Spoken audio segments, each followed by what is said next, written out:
Le mec qui draguait ma copine se prenait pour le Karate Kid et a essayé de m'attaquer avec le coup de la grue.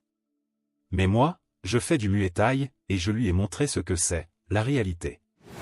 Je suis rentré chez moi et je l'ai trouvé là, en sueur, souriant comme un idiot, sur mon canapé, avec ma copine déjà bien chaude. Pendant quelques secondes, personne n'a rien dit. Il a même essayé de me virer, en disant qu'il ne voulait pas me faire de mal. Mais ensuite, il a fait quelque chose qui a tout changé, il a pris la pose de la grue, exactement comme dans un mauvais film de karaté. C'est à ce moment-là que j'ai compris, le vrai spectacle ne faisait que commencer. Je n'ai pas l'habitude d'écrire ce genre de truc, mais franchement, ce qui m'est arrivé était tellement absurde que, une fois calmé, j'ai pas pu m'empêcher de voir ça comme une mauvaise blague. Je pense que le raconter ici, c'est un moyen de vider mon sac, ou peut-être juste de laisser une trace jusqu'où peut aller la stupidité humaine. Depuis que je suis petit, je pratique le Muay Thai. Mon oncle, qui a bossé pendant des années en Thaïlande, m'a tout appris depuis zéro. Je suis pas pro ni rien, mais je pratique depuis plus de 10 ans. Au début, on s'entraînait dans un garage aménagé. Avec le temps, il a ouvert un petit local simple, où seul notre petit groupe s'entraîne. C'est pas une vraie salle de sport, mais ça suffit. Aujourd'hui, c'est mon activité principale pour rester en forme. Je m'entraîne 4 ou 5 fois par semaine, sans faire de compétition, mais avec beaucoup de discipline. Je suis pas du genre à sortir ou à faire la fête. J'aime la routine et je donne beaucoup de valeur à la constance. Je sais que tout le monde ne comprend pas ça, mais j'ai toujours pensé que la personne qui comprendrait ça resterait à mes côtés. Il y a quelques années, j'ai commencé à bosser dans une boîte où je me suis bien adapté.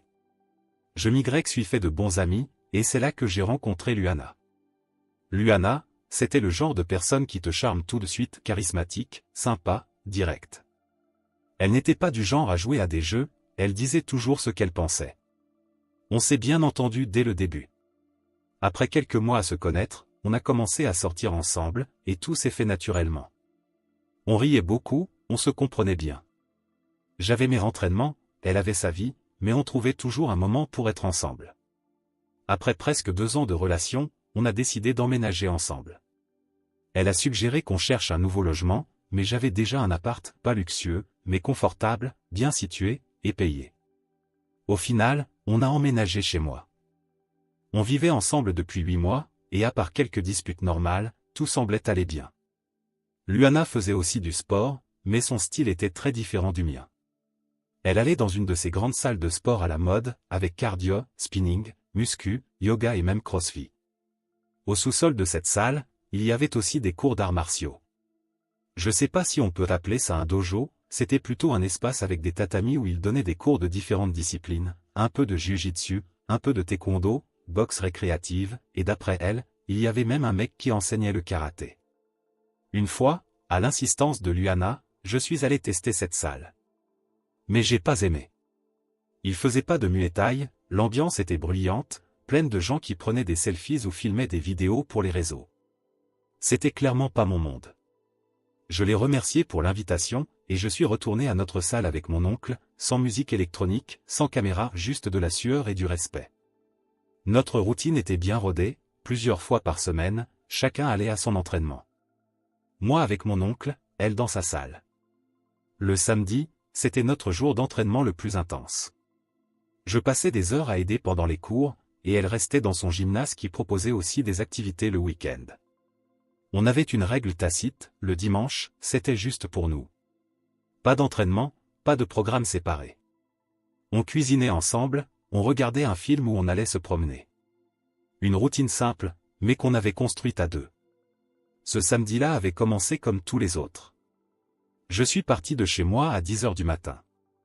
Luana était encore en pyjama quand je suis parti. Elle sortait d'habitude vers midi. Je lui ai embrassé le front et dit que je rentrerais vers 16 h, comme d'habitude. L'entraînement s'est bien passé.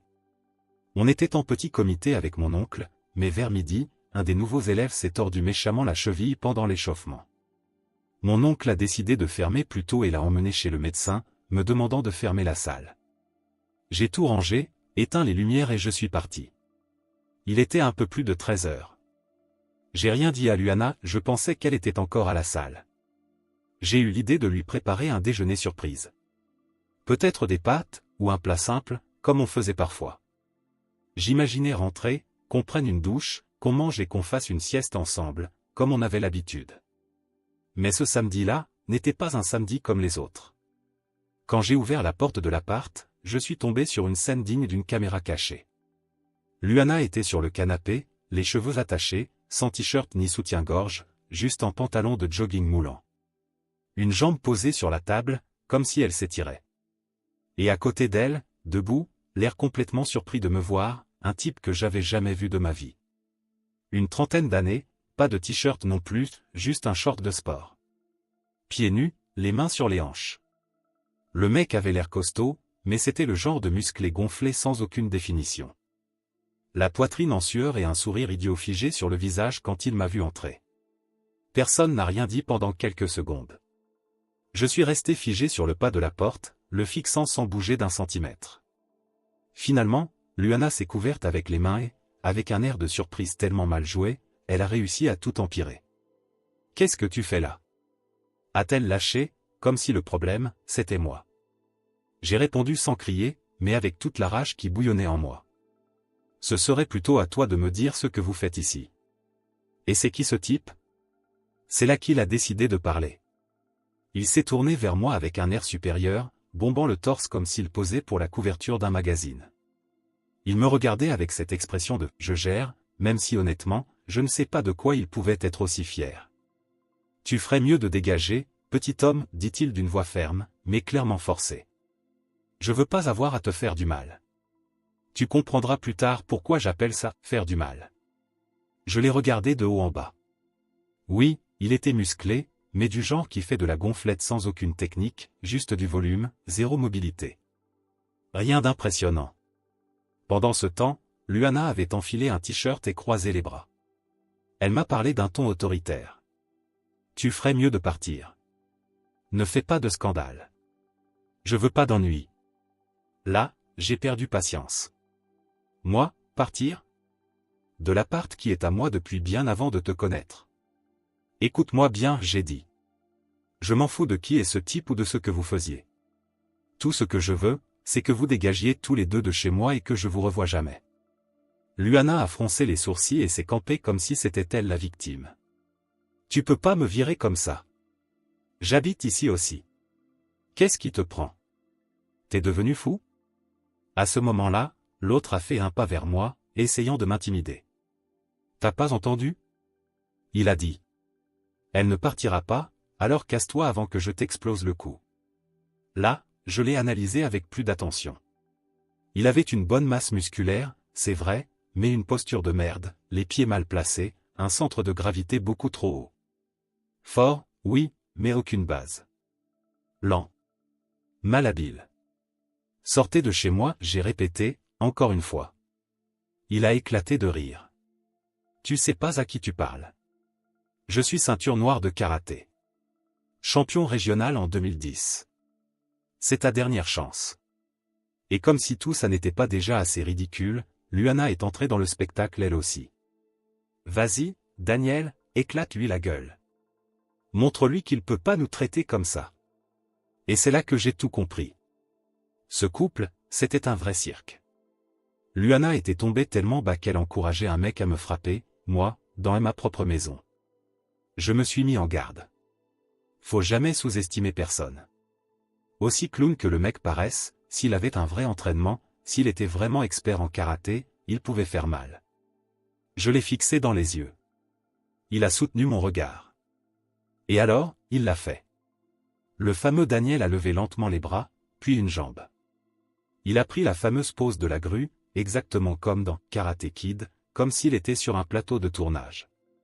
À ce moment-là, je savais pas si je devais rire ou me préparer au pire.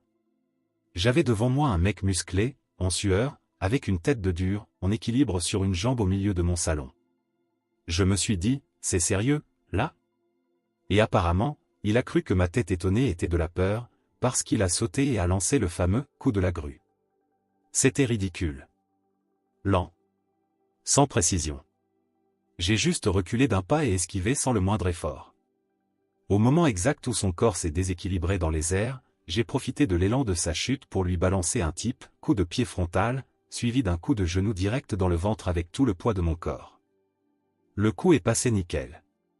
J'ai senti l'impact pile au moment où mon genou a frappé fort son abdomen. L'air est sorti de ses poumons comme un ballon qu'on perce. Il s'est écroulé au sol en gémissant, replié sur lui-même, toussant, essayant de respirer, les yeux pleins de larmes. Je suis resté une seconde de plus en garde, juste par précaution. Mais il ne bougeait pas. Il se cramponnait à son ventre en murmurant je ne sais quoi. Là j'ai su, tout ça, c'était du bluff. Aucune ceinture noire. Aucun titre. Juste un frimeur gonflé aux hormones avec un ego aussi fragile qu'un verre. Il a pris le coup sans aucune défense, aucune réaction. Luana s'est agenouillée à côté de lui, hurlant que j'étais fou, que je l'avais attaqué sans raison, que ça allait pas rester comme ça. J'ai rien répondu.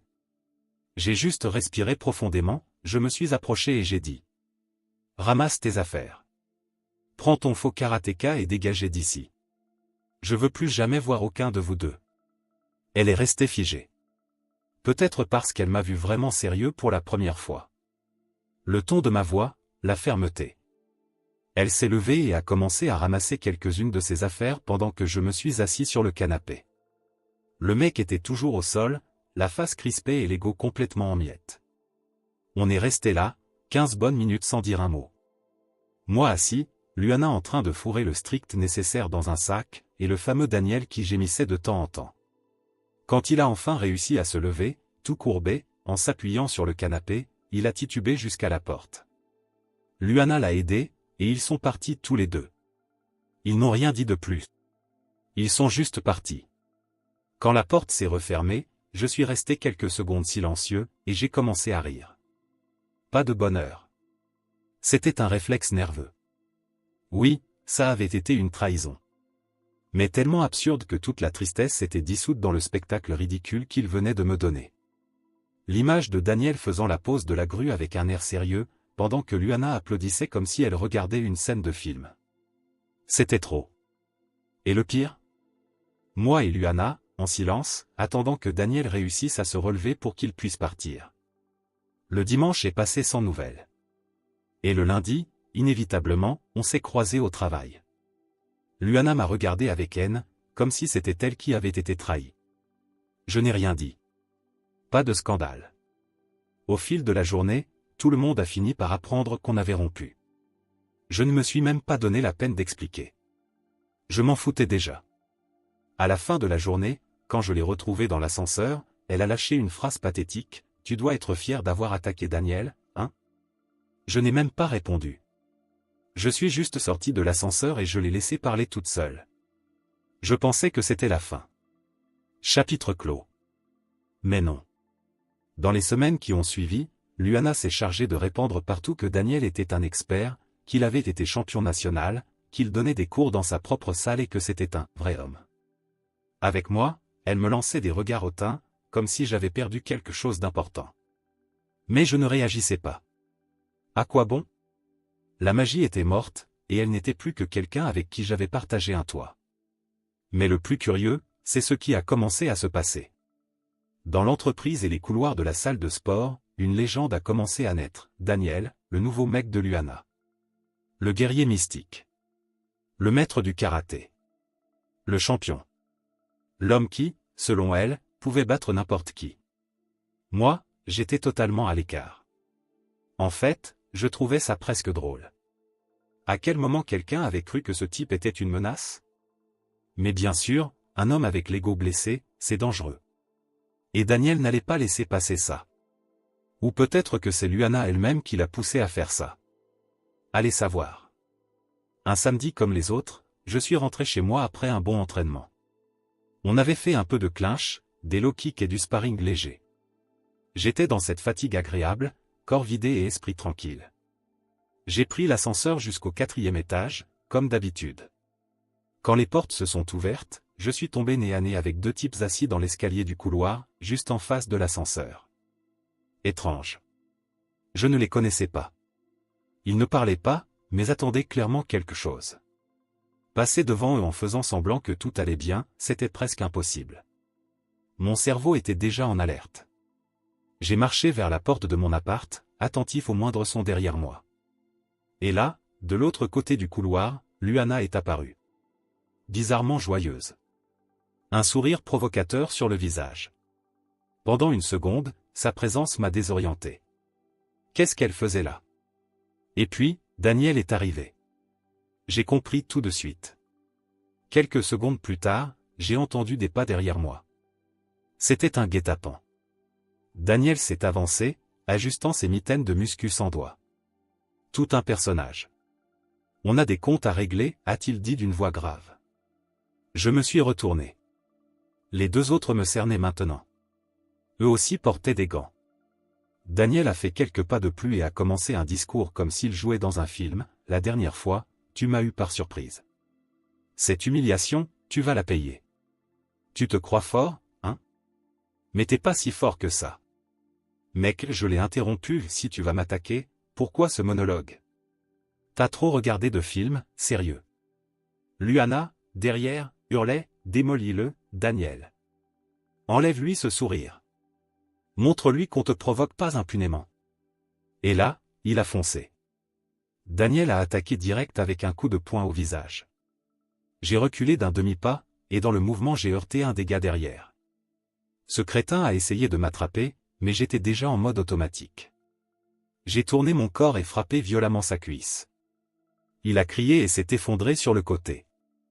Le deuxième a réagi juste après, mais j'étais déjà face à lui. Je lui ai mis un coup de tête en plein nez. Il a saigné tout de suite. Je me suis tourné de nouveau, cherchant Daniel, prêt à me défendre. Mais, rien. Il était là, paralysé. Il ne s'attendait pas à ça. J'ai foncé, sans lui laisser le temps de réagir. Encore un coup de genou dans le ventre. Il s'est écroulé. Encore. Exactement comme la première fois. Luana hurlait comme une folle, « Relève-toi, Daniel. T'es pathétique. Encore à terre? Tu disais que t'allais l'éclater. » Je respirais fort, mais ce n'était pas l'effort physique, c'était l'adrénaline. Le combat n'a même pas duré 1 minute. Et les trois étaient au sol. J'ai pris mon téléphone et appelé la police. Ensuite, j'ai prévenu le gardien de l'immeuble, il y a eu une tentative d'agression dans le couloir du 4e étage. Envoie la sécurité. Quand ils sont arrivés, les trois étaient encore au sol, l'un avec la cuisse enflée, l'autre saignant du nez. Daniel. Eh bien, Daniel, encore une fois, dans sa fameuse position fétale. Luana a essayé de se dédouaner, j'ai rien à voir avec ça. Elle est venue avec l'excuse qu'elle voulait juste parler. Mais c'était déjà trop tard. Les caméras du couloir avaient tout enregistré, Daniel enfilant ses gants, les trois en train de me cerner, Luana en train de crier, et le premier mouvement venant de leur part. Dans les jours qui ont suivi, j'ai parlé à un avocat et j'ai déposé une plainte officielle. Les deux complices de Daniel ont fini avec un casier pour tentative d'agression. Comme c'était leur première fois, ils s'en sont sortis avec des mesures légères. Luana, en bonne actrice, a dit qu'elle ne savait rien, que tout avait été spontané, du coup, elle s'en est sortie sans aucune punition. Mais Daniel, lui n'a pas eu la même chance. Il avait déjà un casier, une bagarre dans un bar et un cas d'intimidation contre une ex. Rien de très grave, mais suffisant pour peser dans le dossier.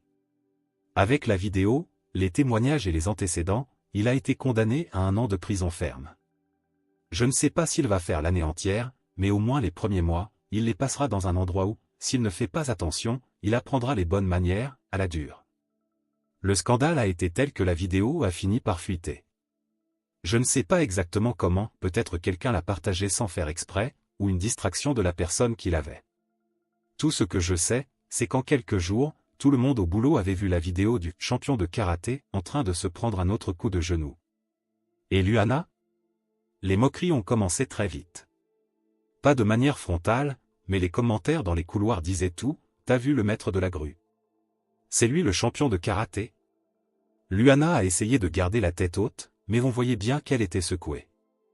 J'ai trouvé que c'était un bon moment pour dire la vérité, la vraie raison de notre rupture, sa trahison, et, bien sûr, le désormais légendaire coup de la grue de Daniel. Après ça, plus personne ne l'a prise au sérieux. Quelques semaines plus tard, elle a démissionné. Les RH ont annoncé que c'était pour raisons personnelles. Depuis, je n'ai plus jamais eu de nouvelles d'elle. ma vie a repris son cours. Je continue de m'entraîner, de bosser et de profiter de la tranquillité d'être seul. Et Daniel? Eh bien, j'espère juste qu'il n'essaiera pas d'imiter la grue en prison.